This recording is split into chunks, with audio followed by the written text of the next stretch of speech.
আসসালামু আলাইকুম এভরিবডি, কেমন আছেন সবাই? আশা করি সবাই আমরা ভালো আছি। Welcome to grammar village.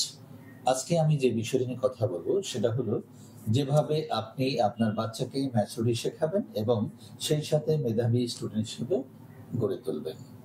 মনে রাখবেন, প্রত্যেকটা মানুষের বয়স দুটা। একটা হলো তার ফিজিক্যাল এজ আর একটা সাইকোলজিক্যালি এজ। ডিয়ার ভিউয়ার্স, খুবই লক্ষণীয় বিষয়। দেখুন, বিশেষ করে বাচ্চাদের ক্ষেত্রে আমরা ওদের শারীরিক ডেভেলপমেন্টের জন্য আমরা বিভিন্ন ধরনের অ্যাক্টিভিটিস প্রদর্শন করে থাকি, শখ করে থাকি, বা খাবার দাবার বা বিভিন্ন কিছু করে থাকি। কিন্তু এটা হলো আপনার ফিজিক্যালি যে এজ বা হেলথ, সেটা। বাট আরেকটা বিষয় যে সাইকোলজিক্যালি ইস্যু।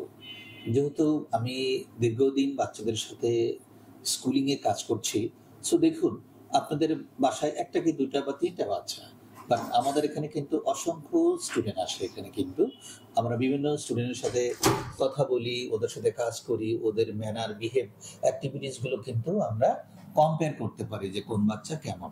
ওকে, তো সেক্ষেত্রে কিন্তু আমরা ওদের জাজ করে আমরা সিদ্ধান্ত নিতে পারি যে ওকে, এটা করা দরকার, এটা না, সেটা, ইত্যাদি ইত্যাদি। আর এক্স্যাক্টলি একটা বিষয় খেয়াল করুন, আসলে ম্যাচুরিটি যে ব্যাপারটা, এটা তো আসলে হঠাৎ করে হয় না, এটা কিন্তু গ্র্যাজুয়ালি স্টেপ বাই স্টেপ হয়। তো যেহেতু আজকে আমাদের মূল আলোচনার বিষয়টা হলো যে যেভাবে আপনি আপনার বাচ্চাকে ম্যাচুরিটি শেখাবেন এবং মেধাবী স্টুডেন্ট হিসেবে করে তুলবেন। সো আলোচনায় শুরু করা যাক।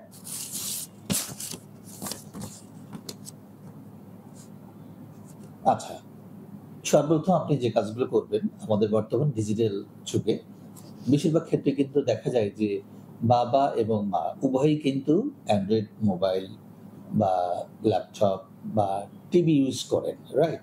সো একটা বাচ্চা, সে যখন আন্ডার ম্যাচিউরড, ও কিন্তু আসলে অনুকরণ করে, রাইট? যে ও ও মানে আশেপাশে যা কিছু দেখে ওগুলোকে ও কিন্তু ফলো করে, যে কোথায় কি হচ্ছে ও ওটাই কিন্তু অ্যাক্টিভিটিজে নিয়ে আসবে। সো আমার রিকোয়েস্ট থাকবে, দেখুন, আপনারা যদি ঘরে বাড়ি উভয়ই যদি মানে প্রচুর পরিমাণে মোবাইল ইউজ করেন, সেটা কাজের হোক আর যেটাই হোক, একজন দেখুন বাচ্চারা কিন্তু ওটা ফলো করবে এবং ওরা কিন্তু ওটাই চাইবে, ওটাই করতে চাইবে এবং এটাই হচ্ছে কিন্তু, রাইট? কারণ আমরা কাউন্সেলিং করতে যেটা দেখেছি বা গার্ডিয়ান আপারা আমাদের সাথে যেটা শেয়ার করে, যে দেখুন, বেশিরভাগ বাচ্চারাই কিন্তু মোবাইল অ্যাডিক্টেড। এরা কথা শুনতে চায় না, বাসায় কেউ আসলে এদের সাথে মেশে না। বা রিসেন্টলি যে ঘটনাটা ঘটে গিয়েছে, যেটা একটা মেয়ে দেখেন ইংলিশ মিডিয়ামে পড়ে, প্রচুর ইংলিশ বলে তাতে কি আছে? কিন্তু ওখানে যেটা বোঝা গেছে, যেটা যে আপনার সাথে কমিউনিকেশনটা গ্যাপ। ওকে? এবং সে নাকি দীর্ঘ ৫ বছর ধরে শুধু কি মোবাইল মেসেজিং এর কথা বলে। তো তারা যদি একই জায়গায় বাস করে, তো এই যদি হয় অবস্থা, ওকে? তাহলে কেমন না? এটা কিন্তু এথিক্স, মরালিটি বা সামাজিক মূল্যবোধের একটা কিন্তু অবক্ষয়। আর এরকম হয়ে গেলে কিন্তু ওর মতো দেখাদেখি কিন্তু অন্যরাও কিন্তু অ্যাগ্রেসিভ বা ওই যতই হয়ে যাবে কিন্তু, রাইট? সো আমরা ওইদিকে না যাই। তো যে বিষয়টা হলো যে বাচ্চার সামনে আপনি মোবাইলটা ইউজ খুবই কম করবেন। তো সেক্ষেত্রে আপনি বাচ্চাকে যদি ভালো স্টুডেন্ট হিসাবে গড়ে তুলতে চান, তাহলে অবশ্যই আপনি যে কাজগুলো করতে পারেন এবং করা উচিত যেটা, সেটা হলো যে বই পড়বেন। হ্যাঁ, আমরা মোবাইলেও বই পড়ি, ইটস ওকে। সো আমরা ই-বুকটা ওভাবে ওর সামনে না পড়ে আমরা যেটা করতে পারি যে বাসায় আমরা বই পড়ে বিভিন্ন বিষয়গুলো সলভ করতে পারি বা জ্ঞান অর্জন করতে পারি। এক্ষেত্রে যেটা হবে কিন্তু আপনার ওই যে বাচ্চা, 0 বাচ্চা, ও কিন্তু ফলো করবে যে আম্মু কি পড়ে, কি করে, রাইট? সো ও কিন্তু দেখা যাবে যে ও রিডিং পড়া শেখে নাই, বই পড়ার বয়স নেই হয়তো, বাট তারপরেও এই যে বাবা এবং মা যে বই পড়ে, সে কি করবে? বই বের করবে, নিয়ে বিড়বিড় করে কি যেন কি বলে, পৃষ্ঠা উল্টায়, কি যে ভাব দেখায় সে কত ভালো স্টুডেন্ট। এটা কিন্তু খুবই জরুরি দরকার আছে বাচ্চাকে এই হ্যাবিটটা তৈরি করার জন্য। একটা বিষয়টা মাথায় রাখবেন, আমরা লক্ষ্য করেছি যে বাচ্চাকে কি পড়ার কথা বলতে হয় না, ওই বাচ্চা কিন্তু দেখা যায় যে কি তার ডেইলি পড়াগুলো কিন্তু ডেইলি রেডি করে ফেলে। আর পড়ার তো কোনো বিকল্প নয়, এখানে শর্টকাট ভাবে কোনো রাস্তা নেই জ্ঞান অর্জন করার জন্য। তো সেক্ষেত্রে আমরা কি করতে পারি, আবারও বলি, বাচ্চাকে যদি আপনি ডিজিটাল অ্যাডিকশন থেকে দূরে রাখতে চান, তাহলে অবশ্যই বাচ্চার সামনে, বিশেষ করে ছোট বাচ্চাদের সামনে, আপনি মোবাইল ইউজ খুবই কম করবেন। ওকে? ইউজ করা দরকার হলে সেটা আড়ালে হতে পারে, রাইট? আমি বিশেষ করে বাবাদেরকে বলবো, যখন আপনারা অফিস থেকে বাসায় ফিরবেন অবশ্যই মোবাইলে বসবেন না, বাচ্চার খোঁজ খবর নেবেন। ওকে, ওর ভাল লাগা মন্দ লাগাগুলোকে শুনবেন এবং বই পড়ার অভ্যাস তৈরি করবেন। এতে করে ও কিন্তু অনুপ্রাণিত হবে। আর দেখুন আসলে আপনি যতই পড়ো বলেন এটা কাজ হবে না, রাইট? একটা পরিবেশ তৈরি করতে হবে, এভাবে আমরা ওদেরকে ম্যাচুরিটি দিতে পারি।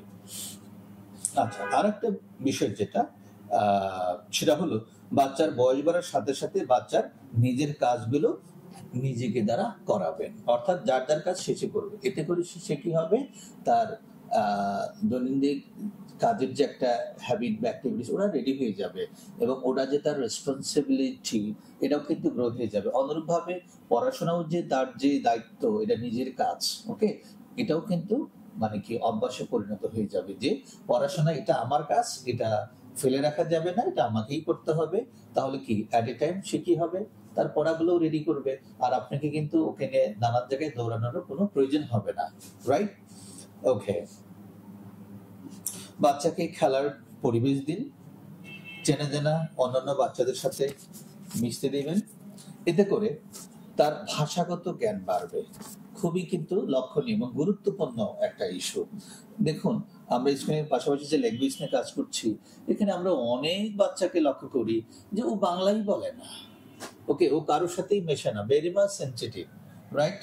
সো তাহলে ওকে ইংলিশ শেখাবো কি করে?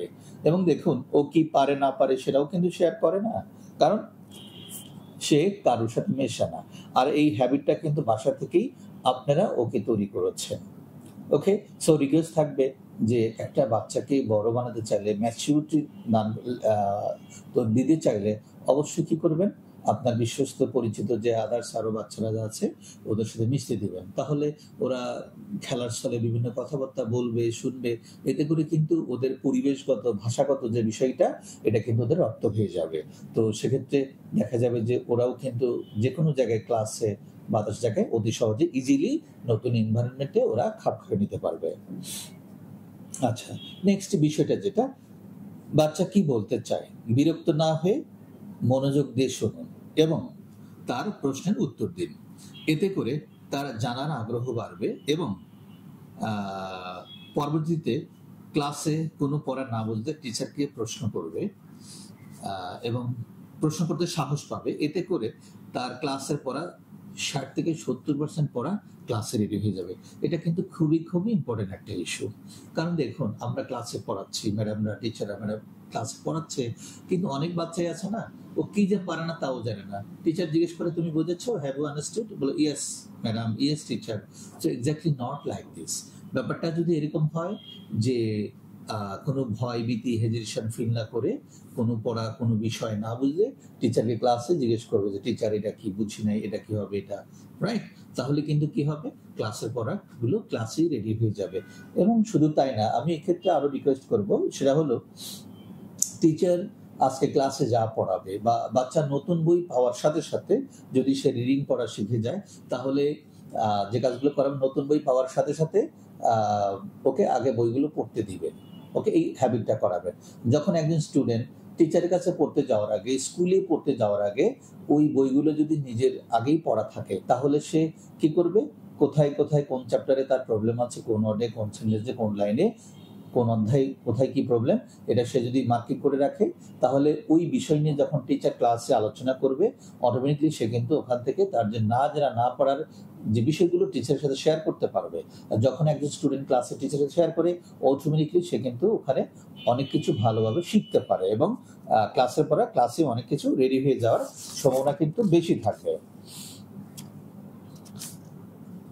ওকে, এরপরে যেটা বলতে চাই, বাচ্চার দাদার বাড়ি, নানা বাড়ি এবং নিকট আত্মীয় স্বজন সম্পর্কে ধারণা দিবেন। ওকে, কারণটা হলো দেখুন, এটা তার একটা জগৎ, এটা তার একটা পৃথিবী। হ্যাঁ, তার দাদা, নানা, নানি বা খালা, খালু, ফুপি, ফুপা বা খালাতো মামাতো ভাই বোন বা যে যেখানে নিকটাত্মীয় যারা আছে এদের সাথে বাচ্চার কি সম্পর্ক, এদের সাথে কেমন বিহেভ করবে, রাইট? এটা কিন্তু খুবই জরুরি বিষয়। এতে করে সে সামাজিক হবে কিন্তু এক্স্যাক্টলি। কারণ আমরা বাচ্চাদেরকে পড়াতে এসে দেখেছি যে আমরা যখন বাচ্চাদের ভাইবা নেই, বাচ্চার দাদার নাম জিজ্ঞেস করি, নানার নাম জিজ্ঞেস করি, বিশেষ করে দাদার নাম জিজ্ঞেস করলে ওরা কিন্তু বলতে পারে না। এবং কে কোন জেলা থেকে এসেছে ওটা কিন্তু অনেকেই কিন্তু দেখা যায় যে বলতে পারে না, যে তার হোম ডিস্ট্রিক্ট কোথায়, জেলা কোথায়, নানাবাড়ি কোথায়, দাদাবাড়ি কোথায়, বা তাদের নাম কি, কোনটা কেমন কি, রাইট? সো এতে করে তাদেরকে যে ইথিক্স, মরালিটি, ভাষাগত জ্ঞান, পরিবেশ, সামাজিক মূল্যবোধ, এগুলা থেকে কিন্তু কি পিছিয়ে যাচ্ছে ওরা। হ্যাঁ, তো এই বিষয়গুলো অবশ্যই বাচ্চাদের সাথে শেয়ার করবেন, যাতে ওরা এই বিষয় সম্বন্ধে বিস্তারিত বুঝতে পারে, জানতে পারে। নেক্সট বিষয় যেটা, বাচ্চার বয়স বাড়ার সাথে সাথে তার ভালো লাগা মন্দ লাগার বিষয়গুলো অবশ্যই প্রায়োরিটি দিবেন। এক্স্যাক্টলি, ওকে? সে কি বলতে চায় মনোযোগ সহকারে শুনুন, ধৈর্য সহকারে শুনুন, ওকে? এবং অবশ্যই তবে বিষয়গুলো যেন একতরফা না হয়। আপনি বিষয়টা তলিয়ে না দেখলে দেখা গেল যে নিজের দোষ ঢাকার জন্য বাচ্চা কিন্তু অনেক ক্ষেত্রেই নানান অজুহাত দেওয়া শুরু করবে, ওকে? এবং সেটা একটি বদঅভ্যাসে পরিণত হয়ে যাবে। আচ্ছা, এখানে বিষয় হলো দুটা। একটা হলো যে তার সাথে যদি কেউ কোনো অকারেন্স করে, ওকে, আপনি যদি তার প্রশ্নের উত্তর দেন তাহলে সে কিন্তু শেয়ার করতে পারবে, ওকে? এবং আরেকটা বিষয় হলো যদি সে যদি কারোর নামে বদনাম করে বা কাউকে অপছন্দ করে, সে বিষয়টাও যদি আপনি তলিয়ে দেখেন, সেটাও কিন্তু একটা সঠিক সিদ্ধান্তে আসতে পারবেন। তো এক্ষেত্রে যে আপনার বাচ্চা যা বললো আপনি সেটাই শুনবেন না, অবশ্যই বিষয়টা তলিয়ে দেখবেন। ব্যাপারটা হলো এরকম, যা বললো আর সেটাই আপনি বাস্তবায়ন করলে ব্যাপারটা তা না। অনেক কিন্তু ভাবার, বিশেষ করে আমি উদাহরণ দেবো এখানে, এটা বাস্তব কথা যেটা দেখা গেল যে আমি একটা ব্যাচ পড়াচ্ছি, গ্রুপ পড়াচ্ছি, একটা ক্লাস নিচ্ছি, বড় ক্লাস বা আদার্স ক্লাস। দেখা গেল যে পড়াগুলো কঠিন, তাকে বোঝাচ্ছি, ইটস ওকে, সে মনোযোগ দিচ্ছে না, বাসায় এগুলো কখনো পড়ে না, দেখে না, বাট তার পরীক্ষা। এখন আপনারা তো আশা করে আছেন স্যারের কাছে পড়ে, স্কুলে পড়ে, ল্যাঙ্গুয়েজে পড়ে সে ভালো করবে। এক্স্যাক্টলি দেখুন, আমি যদি ওকে বেশি প্রেশার ক্রিয়েট করি পড়ার জন্য, কারণ কিছু কিছু পড়া আছে শুধু আমি বুঝালে হবে না, ওকে একা একাও পড়তে হবে, রাইট? কিছু পড়া আছে একবার পড়লে হয়, দুবার পড়লে হয়, আবার কিছু পড়া আছে 10 বার পড়তে হবে। তো যেটা যতবার পড়তে হবে সেটা তাকে ওভাবেই পড়তে হবে, কিন্তু এখানে গ্যাপ করা যাবে না। অনেক স্টুডেন্ট আছে মহা ফাঁকিবাজ, তো টিচার যখন প্যারা দেয়, হ্যাঁ, পড়া ধরে, পরীক্ষা নেয়, রেজাল্ট খারাপ, অপমান করে, তখন ওরা কিন্তু বাসায় গিয়ে আপনাদের কাছে কমপ্লেন দেয় যে ওই ম্যাডাম, ওই স্যারের পড়া কিন্তু বুঝি না, সো রেজাল্ট খারাপ হলে আমাদের কিছু বলতে পারবো না। একদিন এই বিষয়টা কোথায় জানেন? সে একটা ফাঁকিবাজ।